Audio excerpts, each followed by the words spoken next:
Have you ever had your heart tested by simply lifting your legs? I hadn't, until one chilly morning I found myself flat on an exam table, feet pressed against the wall, while a young doctor watched me like a hawk. He said nothing, just studied my face, my chest, my breathing. 30 seconds in, I felt it, a tightness under my ribs, my heart racing. I thought, is this really how they did heart exams back then? Turns out, yes. In a yellowed 1938 medical journal, buried in my father's wartime kit, someone had jotted, leg raise test, early sign of congestive heart failure. No machines, no screens, just hands, ears, and a keen eye. My dad was a battlefield medic who lived by one rule: the body whispers before it screams. Today, let's listen again. If you're seated right now, pause the video, lie down, prop your legs against the wall for 30 seconds, and notice your breath.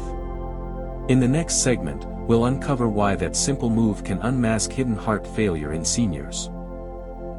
Symptoms even modern scans can miss. Stay with me, this could be the most important 30 seconds your heart ever speaks. It was a cold Sunday morning when I cracked open my father's old leather notebook and spotted his name inside the cover in faded blue ink. William R. Bennett, Medic, 1943. I'd flipped through these pages dozens of times, but this time my eyes caught a scribble in the corner of a yellowing sheet. Leg raise test, for hidden signs of congestive heart failure. Just 7 words, yet they hit me like thunder. 80 years earlier, on a battlefield without X-rays or monitors, my father had relied on simple tests, and sharp instincts, to catch life-threatening heart problems. Why would a combat medic record that particular test? What secret did he see in a soldier's struggle to breathe when his legs were lifted? We'll uncover the answer in the next segment. 80 years later, I found myself lying flat, needing that same test, and the whisper it brings. I was 72 when it happened. It wasn't a heart attack. It wasn't even pain, just a quiet signal that my body was whispering. That morning, I climbed the usual 12 stone steps from the mailbox to my front door. Halfway up, I stopped. Not because my legs were tired, but because my chest felt heavy, like something invisible had settled behind my ribs. I gripped the railing and stood there, confused. After 30 years of that same walk, I'd never felt this before. That evening, I told my daughter and booked an appointment.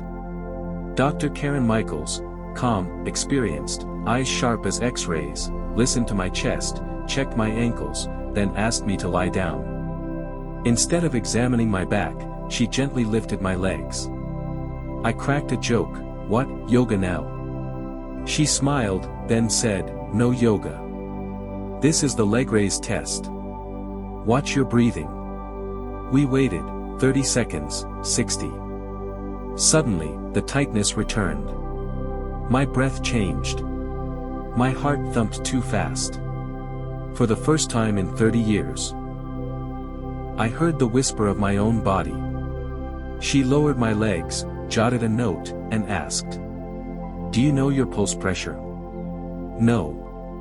It's systolic minus diastolic. Yours is 82, above the safe threshold of 60. That's a warning sign." A week later, my tests confirmed early, mild heart failure. My ejection fraction was 42%, with slight fluid buildup in my lungs. I sat in my car afterward, gripping the wheel, realizing I'd mistaken doing enough for being well.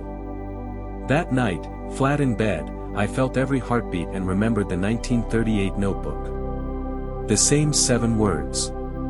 Leg raise test, for hidden signs of congestive heart failure in the elderly. Maybe my father had saved someone back then, and today, that old test saved me. For years, I thought I was doing everything right. I walked every morning, cut back on salt, and took my pills like clockwork. Whenever I felt short of breath, I chalked it up to just getting older. But I wasn't simply aging, I was missing the whispers my body kept sending. The truth hit me the moment Dr. Michaels lifted my legs. 60 seconds flat changed everything, because it wasn't just a test, it was a clear message. Afterwards I asked, "Where did you learn that?" She smiled. "It's called the leg raise test, an old clinical tool to catch early signs of congestive heart failure, especially in seniors who look fine on the surface." Then she pulled up a 2021 American Heart Association paper. It explained how elevating the legs boosts venous return, like pouring water into an already full glass. If your heart can't keep up, you'll feel it long before a blood test reveals anything. Heart failure in the elderly often hides behind normal labs, she said. That's why we rely on stress-based physical exams. Your body under load tells us more than any number. I was stunned. No one had ever told me this. I realized I could easily have waited too long. So I asked what to do, and she gave me 4 simple, actionable steps. Monitor morning signals, note any shortness of breath, swelling, or a racing pulse when lying flat. Practice gentle leg raise breathing, 60 seconds each morning. Track sodium intake and hydration. Check resting heart rate after leg elevation once a week. That day I went home not frightened, but profoundly grateful, like someone had handed me a flashlight in the dark. Over the next 2 months, I followed her advice religiously. I didn't need new medication, I needed new awareness. Slowly, the fog lifted. I was breathing more deeply, climbing stairs without pausing, even sleeping flat again, for the first time in years. That's when I knew, sometimes, one single test can change how you treat your heart. Now, I do this test myself every morning, not out of fear, but because I finally understand what I'm listening for. When I understood the number hidden between those 2 readings, I knew the journey was just beginning. I remember the day I described my leg raise routine to Dr. Michaels, how every morning I'd lie flat, press my heels to the wall, and count the seconds until my lungs felt tight or my heart raced. She leaned in, eyes gentle but firm, and said something I'll never forget. "Harold, the heart doesn't scream at first. It whispers. Especially in seniors. I'm short of breath. My ankles swell. Climbing stairs wears me out." When you raise your legs, those whispers become loud enough to hear, in the shallow breaths, the pounding pulse, the color draining from your skin. Those are the early signs of congestive heart failure, long before blood tests or EKGs pick them up. She told me about the latest American Heart Association guidelines. Catching heart failure early in older adults can cut hospitalizations by nearly half. Then she gave me a simple 4-part plan. First, I started jotting down every morning whether I felt breathless during the leg raise, if my ankles were puffy by midday, or if my pulse spiked when I lay flat. Second, I turned the leg raise into a breathing exercise, 60 seconds of slow, deep inhales through the nose and gentle exhales with my heels against the wall. Third, I paid close attention to salt and water, making sure I stayed hydrated without overloading on sodium.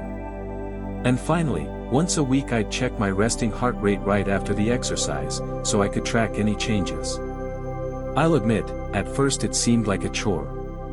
But within 2 weeks, the difference was unmistakable. I no longer gasped for air reaching for the mail, the ache in my feet faded, and I even slept flat through the night without propping myself up. All it took was listening to the whisper, my body's quiet plea for help, and acting before it turned into a scream. And that's the lesson I want you to carry forward: if your body whispers, don't wait. Lean in, listen, and give it the care it's been begging for. Looking back now, it's strange how my body tried to talk to me long before I was ready to listen. It never shouted, just shifted, quietly, gently, persistently. At first, I waved it off. I'm just tired today. Maybe I overdid the salt. Probably just a bad night's sleep. But those small changes weren't random, they were whispers of heart failure, and I got lucky catching them before they screamed. Here are the 5 warnings my heart sent me, one by one. Shortness of breath when lying flat. It crept in so slowly I didn't notice at first, 1 pillow, then 2, until I was half sitting just asleep. I blamed it on indigestion, when truth was, without gravity's help, fluid was pooling in my lungs. swollen feet and ankles that come and go. By late afternoon, my socks left deep marks, my shoes felt tight. Some days vanished, some days swelled. I chalked it up to heat or long walks, never realizing each puff was my heart falling behind. Sudden weight gain, without eating more. Stepping on the scale one morning, I saw 6 unexpected pounds. My clothes still fit, my belly hadn't grown. The extra weight was water, trapped around my lungs, at my ankles, even squeezing my heart. Waking up tired, day after day. 8 hours of sleep, but I'd rise feeling like I'd been up all night. Coffee barely helped. It wasn't laziness or age, it was my heart, working overtime while I slept, pushing blood through narrow, tired vessels. A racing heartbeat after simple tasks. One morning, I bent to tie my shoe and felt like I'd sprinted a mile, my chest pounding, my pulse pounding in my ears. It faded in seconds, but it terrified me. That wasn't just getting older. It was a red flag waving. These whispers arrived one at a time, like puzzle pieces settling into place. If I could do it over, I'd have tracked each one, every breath, every swelling, every unexpected pound, and I'd have talked to my doctor sooner.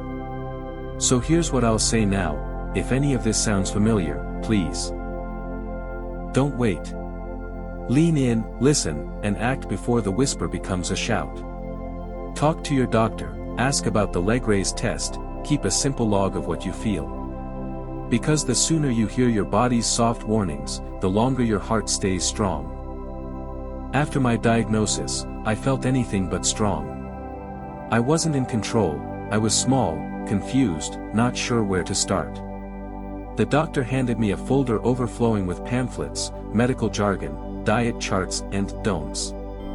But what I craved was one simple daily action, something human I could actually do. So I called Dr. Michaels. I'll never forget her words. Harold, let your body talk first. Just lie down each morning. Raise your legs.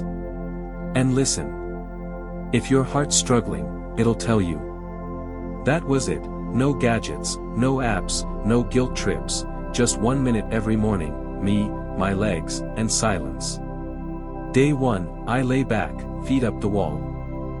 40 seconds in, I felt that familiar tightness, the shift in breath, the weight in my chest.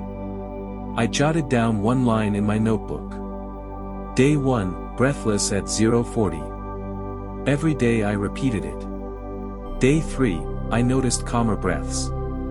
Day 5, I could finish a full minute. Day 7. I rediscovered a quiet sense of power, because for the first time, I was truly talking with my own body. That transformation is why we created the 7 Days to Hear Your Heart Again PDF log, simple, printable, and yours for free. Just lie down each morning. Lift your legs. Breathe and listen. Write one sentence about what you felt. That's all. And if anything feels off, don't guess, share it with your doctor or a loved one. If you'd like company, join our cozy Facebook corner, Healthy Hearts with Harold. It's not a huge group, just folks like us slowing down, tuning in, and paying attention. You're welcome, no rules, no expectations, just warmth and shared stories. Now, I have a small ask. If this video gave you hope or a nudge to listen to your own heart, please share it with someone who needs it, maybe a parent, grandparent, or friend. Hit subscribe so these whispered warnings keep coming, straight from real stories, not just headlines. Because sometimes healing doesn't start with medicine. It starts when we say, I'm ready to listen.